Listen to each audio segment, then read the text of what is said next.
मो सान भौणी सौम्याश्री तो आज ओडिशार सबु छात्र समाज एकत्रित हो जाइए। समस्ते कहते तू केमिते जल्दी भल हबु। प्रभु जगन्नाथ पाखे समस्ते प्रार्थना करुँच।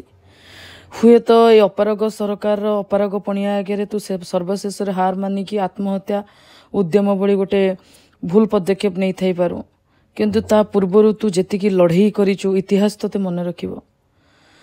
तू जेतिकी लड़ई करिचु तू अन्य झील मानक पई प्रेरणा साजिबु।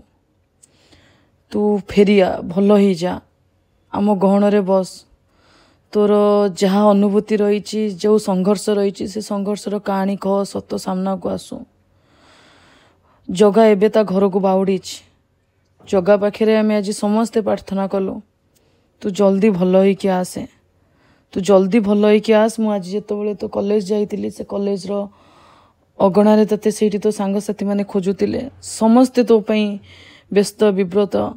तो घटना पर समस्ते स्तब्ध हो जाइछंती। तो कॉलेज रो आखपाख माहौल स्तब्ध हो जाइछे। जेमिति तू समस्त पाखरे समस्त सामने अच्छु समस्ते सेमती अनुभव करुचंती। तू आज तो बापा माँ केवल झील होइकि ना तू आज ओडिशार झील हो जाइछु। प्रतिटी बापा माँ ठाकुर पाखे दीप जालुचंती। तू भल होइका तू जल्दी भल हो जा सौम्याश्री। हुए तो कथा ए सरकार ए सिस्टम मानि न थाई पारे।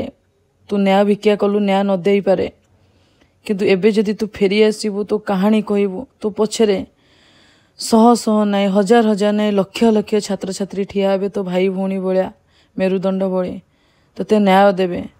आगामी समय हुए तो कौ झील सहित एमती अन्य अत्याचार हेले तू ता पछरे मेरुदंड भाया ठिया हेबू। प्रभु जगन्नाथ पाखरे प्रार्थना करुच्ची तो परिवार को धैर्य दियंतु। तू भल होइकि फेरिया। जय जगन्नाथ।